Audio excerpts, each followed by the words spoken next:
Good afternoon, and thank you for the opportunity to be here.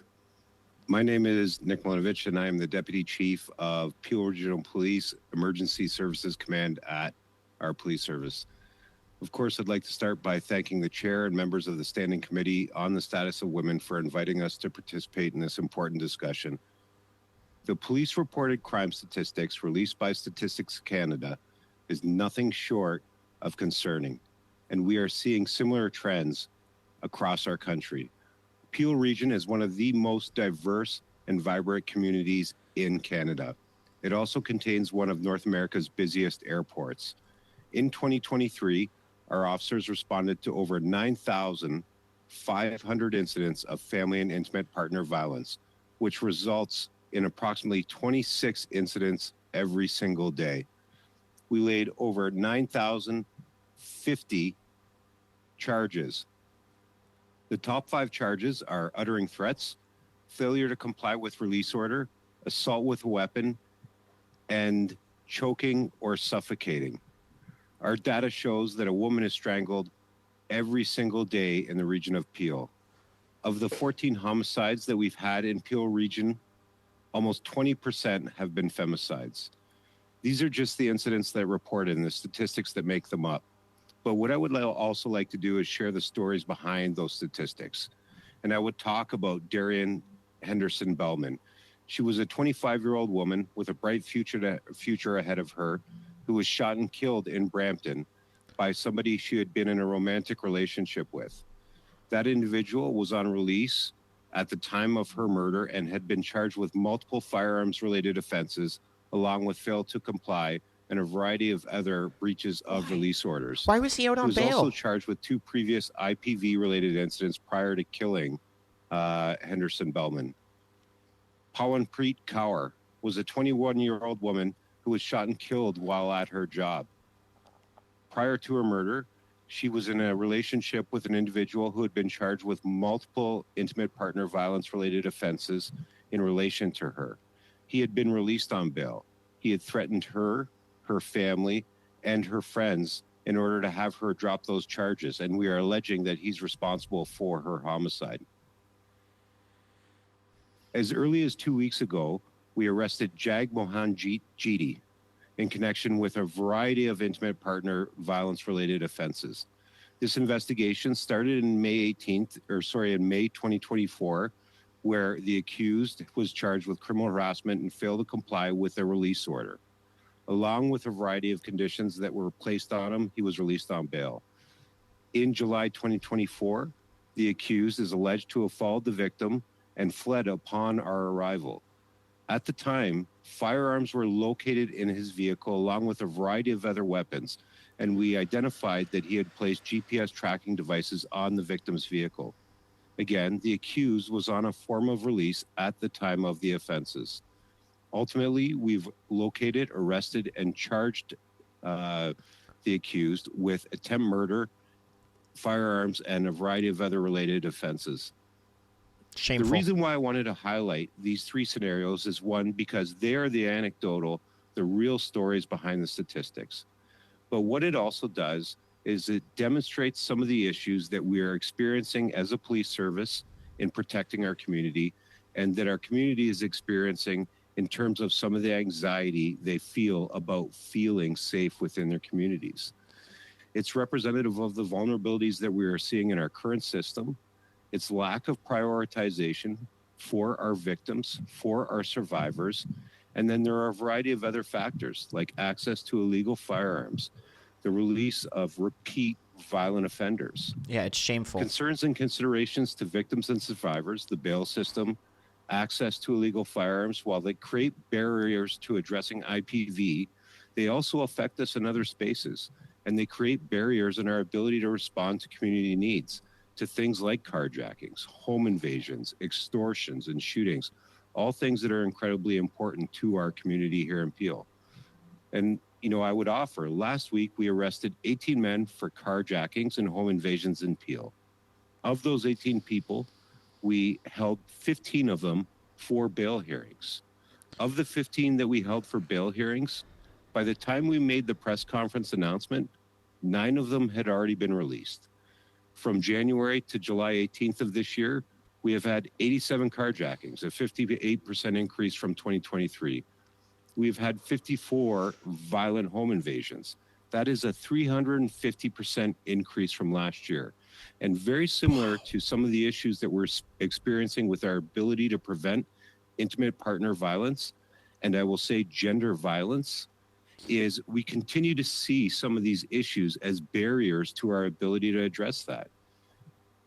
Hey, if they're out on bail and they're repeat violent offenders, it's not your fault. We know through public record that in 2022, there were 256 Trudeau's people policy. charged with homicide while on some form of release, including those who were on house arrest or parole. These people should be allowed to In be total, arrested and put in there jail. were 874 homicides in Canada in 2022. The 256 people charged while on release would equate to 29% of all of the homicides across our country. That's insane. This That's is, again, insane. a trend that we are seeing here locally. Too often, we are seeing violent and tragic incidents that are being committed by high-risk, repeat offenders who have a blatant disregard for their release conditions, and more importantly, the safety of others or the preservation of life. The prevalence of firearms in our region is a huge concern, and we are allocating every possible resource to seize illegal firearms within our community. In fact, this past weekend, we laid numerous firearms-related charges against a variety of people and are seeing kids as young as 14 and 15 years old possessing these firearms. In Peel alone, we are seizing an illegal firearm every 24 hours. And these are the firearms that are used to commit a variety of offenses, inclusive of offenses against some of our more vulnerable or priority populations specific to intimate partner violence. We continue to advocate for criminal code changes that expand reverse onus offenses towards violent and repeat offenders, especially those charged with our most violent offenses. Yeah, they should be in jail. And firearms-related offenses. Put them in prison. It includes intimate partner violence and prior offenses committed to intimidate, threaten, cause fear to an intimate partner, regardless of the use of violence. Violent offenders pose a risk to community safety, and we are consistently advocating for stronger measures to protect women, children, and everyone in our community from all types of violence, including gender-based violence. Access to illegal firearms and a higher threshold for bail and other release for violent offenders is an important part of that equation. And with that, I'm happy to take any questions. Thank you. Excellent. Thank you all very much for your opening remarks. We are going to, at this point, move to rounds of questions from members. I would also like to remind all of those in the room, all of the members posing questions, that we are here about intimate partner violence against women. So let's try and keep our focus there. At this point, I would like to welcome Michelle for 6 minutes. Thank you, Chair. Thank you to our witnesses. Extremely powerful testimony. To call this a crisis is an understatement, and the connection between each of your testimonies is profound. Kate, I know you wanted to finish and say a few more things, but what jumped off the page of me, what you said, above all of the horrific things, calling it alleged, and you have all of those photos of your assault, publicly and personally rewarded for it. Those are your words of your attacker. Can you expand on what you mean by that legally in Canada? Thank you for the question. Abusers don't think in the same way that the average person does, and which is why they are able to commit the offenses that you or I wouldn't commit.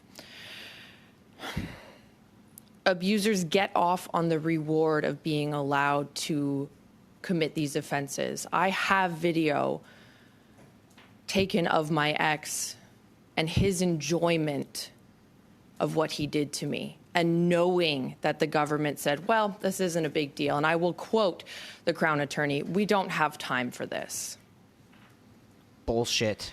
Bullshit. So he is publicly rewarded because he feels like he is above the law.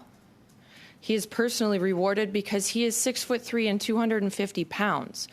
He can push me around no matter if I had a black belt or otherwise. He has a son who is in his care, and this was overlooked. There is an open case with CPS. Nothing was done. The federal ombudsman person has called on our behalf. Nothing was done. So Shameful. his rewards are he gets to operate however he chooses to. There are no consequences for his actions, and I guarantee you if he is not stopped, he will be a part of the homicide statistics. He will kill someone. He came damn close to it with me on this day. The irony of it being on this day and then your testimony today, and I know you flew a long way to testify here today, and I know your parents are also here, and I think one of the things that we don't address is the impact on families and children as well, and I know Deputy Chief talked about this, and I guess what I'm trying to get at the heart of this in this meeting is what changes do we have to do? And you were poignant in saying you have a Canadian passport, but you don't feel safe in this country. And I guess, you know, we have a letter from the premiers, all premiers across this country asking for bail reform. And, you know, you're saying you don't feel safe. It's a publication ban without consent. And to Deputy Chief's point, you have a blatant disregard. So you can see the connection between Kate's testimony and the Deputy Chief's testimony. So if I could go to the Deputy Chief and say, what needs to be done federally? And to Ms. Walker's point, if the money was being spent the way that it's saying it's being spent, we wouldn't see an increase. We would see a decrease. And yet we have the worst numbers we've ever seen. So if I could get the Deputy Chief on record saying what needs to be done, do you agree with this bail reform letter that the premiers have signed? And how much of this can be reversed in policy federally?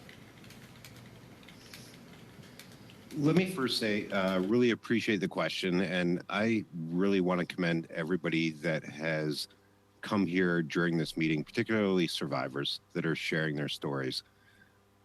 You know, I do agree with the need to create some change, and, you know, the question was very direct.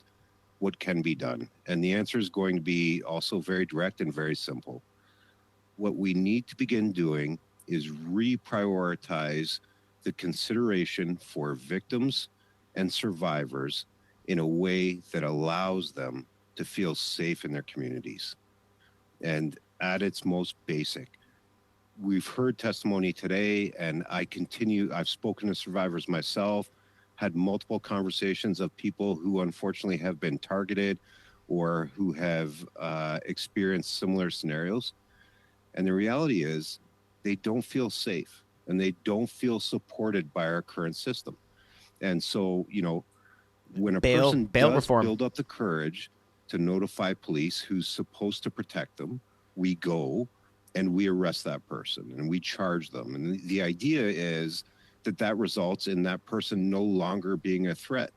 The reality is, from the statistics we've seen and like currently what we're experiencing, is it's quite probable that person will continue to be a threat to the survivor or the person who's built up the courage in order to engage police. And, you know, at its basic level, that is what needs to change. Thank you. And I have such limited time, and this is such a big topic, but I think we have to get to the nuts and bolts of it. And I think when we have two bills, C5 and C75, I guess just a yes or no answer from you, Deputy. Are these bills, and Kate said it beautifully, you know, nobody seems to care, but these are policies that if were changed tomorrow, would this give you more freedom to be able to keep people who are at risk of public safety, of hurting more people? Yeah, we will, you know, definitely we will continue to take advantage of every opportunity and every change we made. And I want to be clear, this is not me advocating. Well, of course, I'm here, I'm wearing a police uniform, and I'm representing Peel Police. But I am really representing my community who is not feeling as though the current system is supporting them and considering their interests in the way they feel and the victimization. So contemporarily, it's not working for our community. and we need to make change. We need to begin looking at issues such as bail, the prevalence of illegal firearms, prioritization of the issues for our community like gender-based violence, human trafficking, and those types of things. Excellent. Thank you very much. At this point, Anita, you have 6 minutes. Thank you very much, Madam Chair. And I want to thank the witnesses for coming here and for your incredible testimony. And I want to reassure you, both of you, but especially Kate, because you said that you don't believe that any of us care. And I want to reassure you very much that all of us on this committee care very deeply. It's why we've done so many studies on intimate partner violence. We've had testimony like yours that is very difficult to hear, but has been very, very important to put recommendations. And we believe you, and we believe others like you. And our government has put many, many measures to try to make sure that the things that happen to you don't happen to others. Numerous bills, Bill C-51 on amending sexual assault laws, C-75 on bail reforms, C-48 now that targets repeat offenders of intimate partner violence, C-28 on intoxication not being used She as a doesn't care about defense, all that bullshit. C-63 on online harms. We have a national action plan on gender-based violence that has been signed by all the provinces. And we've put $539 million in Budget 2022 behind that, something that the Conservatives actually voted against. So I want to start everything that I say by saying that if anyone tries to say that there's anyone in this room who doesn't care about this issue, I think that they are playing partisan games. What are you going to say now? People in this room have spent our lives fighting on this issue, listening to that kind of testimony, and I just want to reassure you of that.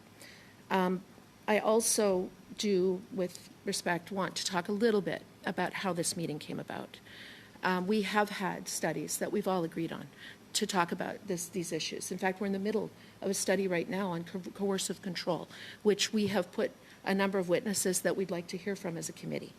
But we know that the Leader of the Opposition asked Conservative chaired committees to hold as many meetings as possible during the summer to take us away from the important work that we're doing listening to our constituents. And we also know that in this case, it was a few days' notice.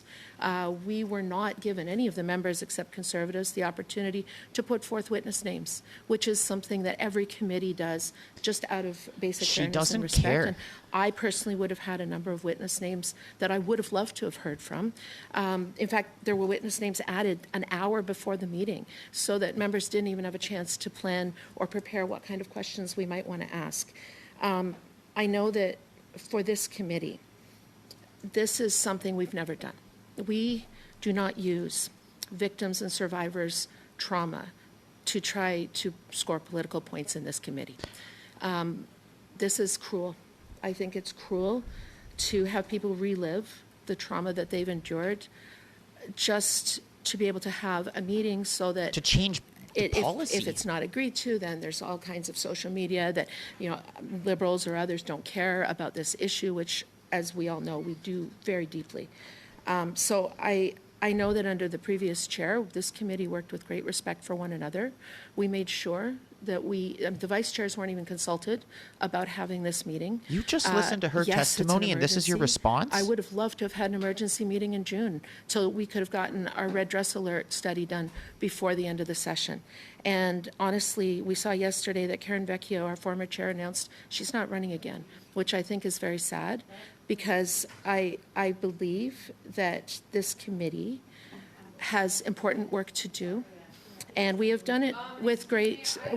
I have the to floor, actually say all of the points. Currently, Anita has the floor. Madam Chair, I would like to move a motion. And the reason I'm moving a motion Disgusting. is because in this committee we've respected each other. Disgusting. There are very important issues that You are we have insulting said these two women. We've adjourned debate. Is the most And I important would like issue to we can resume address. Debate, and I'm hoping that the committee She wants to adjourn debate. could vote quickly on this motion, hopefully unanimously, so that we can quickly go back to the study, the witnesses that we have today. If we vote right away, it'll only take 5 minutes. But I would like to resume debate on the motion that we adjourn debate on May 13th, 2022. And the motion reads, that the Standing Committee on the Status of Women report to the House that A, access and availability to reproductive health services, no matter where one lives in Canada, including safe and legal abortion, is a charter right and is ensured under the Canada Health Act, and B, What does this have to do the with the decision to have an victims? abortion made by women, transgender, and non-binary individuals for any reason is their freedom of choice and theirs alone. So, Madam Chair, we have refrained from putting motions like this because of collegiality, but at this moment, we're not, and I hope we can do a vote immediately on this motion, and therefore we can get back to our witnesses right away, and we'll only lose 5 minutes in this meeting. Thank you, Madam Chair. Wow. Shameful. Shameful that you just said that in front of these two witnesses after what the testimony that they just gave. That is disgusting. That is absolutely appalling.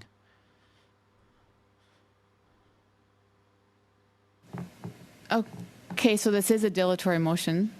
Hence, we do need to explore and have the vote. So there'll be no debate, but it's a dilatory motion, so we are obliged to. Madam Speaker, or Madam Chair, I have my hand up. At this point, we've called the vote. All right, so we're going to vote on the dilatory motion to resume the debate on the motion that was read by Ms. Vanden Velde. I'm going to call the vote. Ms. Vanden Velde. Yay. Ms. Sidhu. Yes. Madame la Présidente. Monsieur. Madam Chair. We are in the middle of the vote, Adrienne. Ça s'est passé très. It all happened very quickly. Ms. Vanderbilt read the motion very quickly.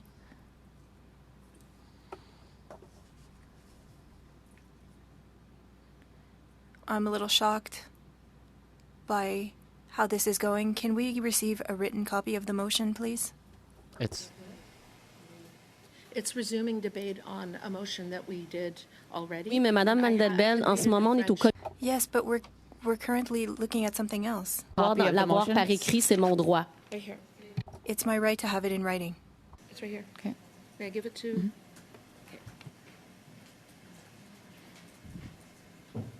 Par courriel, Madame Vanderbilt, s'il. By email, please. And if it's not possible, perhaps we can come back to this later. With the vote. It's resuming debate on a motion that was already on the floor. Madame LaRouche, we do need to continue the vote.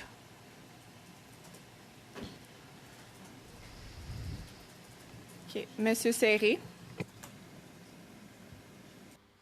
Oui. Mr. El Khoury.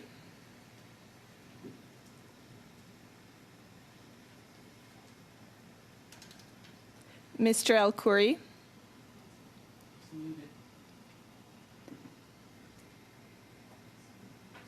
Okay. Miss Atwin.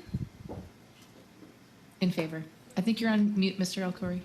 I said yes, in favor. Sorry, I'm having little problem with the machine over here. It's okay. Do you hear? I got your vote. Yes. Okay, thank you. All right. Miss Ferreri. No. Miss Roberts. Absolutely not. Miss Gray. No. Here. Madame No. Larouche. No, don't Coke. adjourn. Miss Kazan. Yes.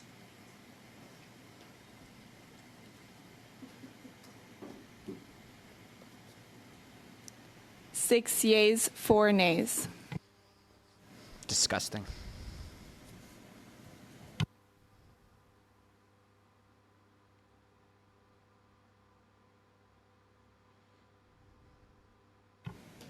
Okay, so at this point, we'll resume debate on your motion.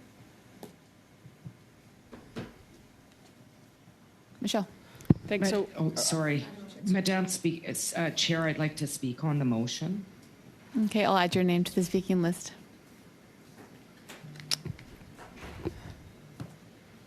Thank you, Madam Chair. So what people are watching at home right now is we have a debate on the floor. We've called an emergency meeting because Stats Canada released shocking statistics. We've seen an increase 75% in sexual assault since 2015. Total sexual violations against children up 119%. Point of order, Madam Chair. Point of order, Madam Chair. Miss Gazan hai.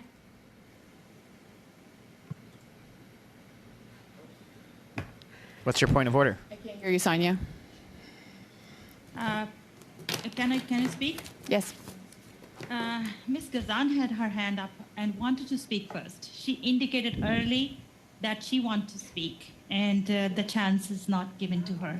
Can she speak There's a first? speaking order. I've currently given the chair to MP Ferrari. I've noticed that MP Gazan has her hand up, and I acknowledge that she'll have the floor next.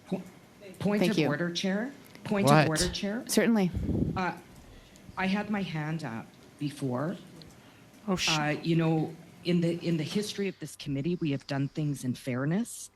I am devastated by the way this meeting is being handled today. I would like us to be collegial. I had my hand up. I would like that to be recognized. It is. This is a very, very harmful meeting for everybody, and I would like my hand to be recognized. With all due respect, Chair. Thank you. In absolute fairness, I did not see your hand. I now have, once it was acknowledged, and I'll have you on the floor as soon as Michelle is finished.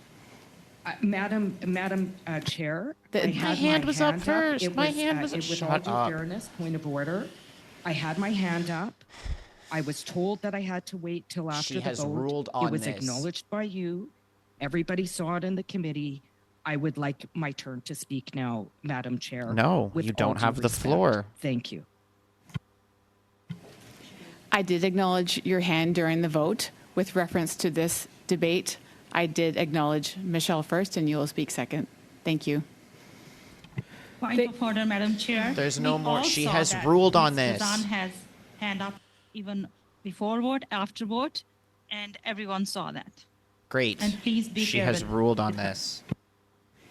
Indeed, I am being fair. I saw and acknowledged her hand up during the vote. I needn't explain myself. What will happen is Michelle will speak, and then as soon as she is finished, then Madame Gazan will happily have the floor. Point of order, Chair.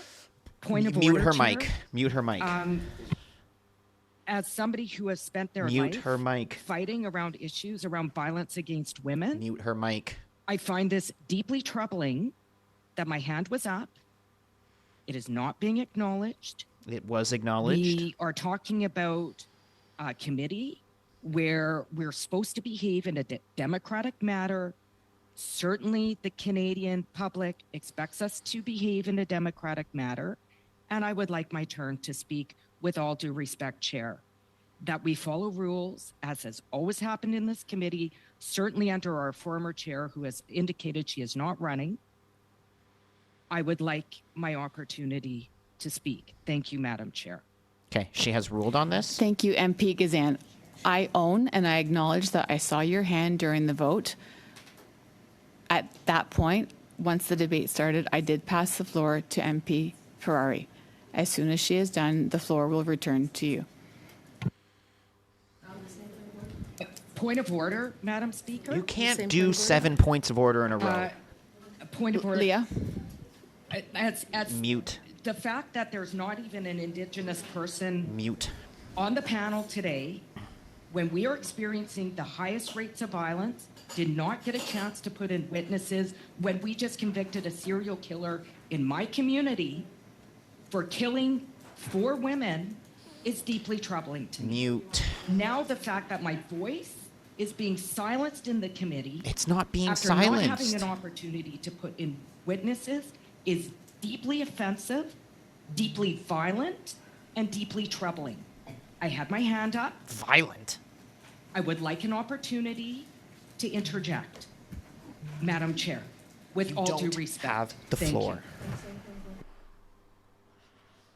Yeah, Madam Chair, I would just like to say that I'm in the room, and I saw Leah's hand go up before Michelle indicated that she wanted to speak. With all due respect, had we just continued on, we would have had both of you speak by now. And with the time we've allowed for this conversation. I do understand completely, Leah, your frustration, and my sense of fairness is not being tested here. I saw your your hand, and at this point, Ms. Ferrari has the floor. Point of order. There's no more points of order on this. She has ruled on it. Madam Chair? Yes. I would like to challenge your ruling. I see you've made your ruling, but I disagree with it. So I'd like to challenge the ruling of the chair at this time. So then we go to a vote? Okay, so at this point, if I have a challenge to the chair, then we go to a vote to direct how we would like to proceed. This is ridiculous. This is absolutely ridiculous. This is insulting to the witnesses that you To guys have in sustain front the of you. chair's ruling. Thank So you. we know if we don't want to sustain. Correct. Thank you. So we are going to vote on the challenge to the chair's decision. The question is, shall the chair's decision be sustained? So if you vote in the affirmative, it means that you are sustaining the chair's decision. Ms. Vandenbeld. No. Ms. Sidhu. No. Monsieur Seri. No. Mr. El Khoury. No. This is ridiculous. Ms. Atwin. No. Ms. Ferrari. Yes. Ms. Roberts. Yes. Ms. Gray. Yes. Madame Larouche. Tellement déçue de voir comment tout ça se passe que je préfère. I'm so disappointed that I'd rather abstain. Ms. Gazan. No.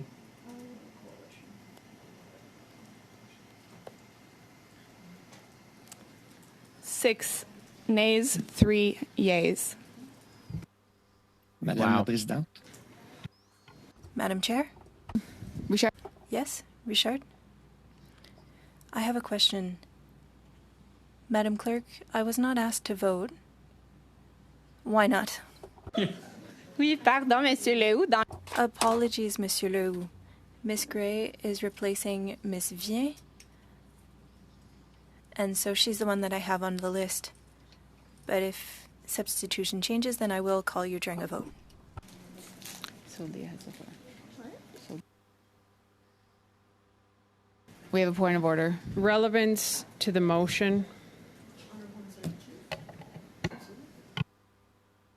Relevance to the motion. Absolutely, it is relevant to the motion. Okay, you've It is badgered about so long A that constant attack. the witnesses just on want to women. leave. All of my years By the in advocating Conservative for Party. women. We are leaving. We will not ever have. Madam Chair, or sorry, your mic is not on, and no one. And at this point, we don't have space to acknowledge in this space right So now. I want to acknowledge the witnesses, Madam Speaker, because I'm the one. The witnesses are no longer in the room. Okay. Can I Okay. adjourn the meeting? This is ridiculous. See, Leah, you still have the. this is what you do. This is what the Liberals Leah? do.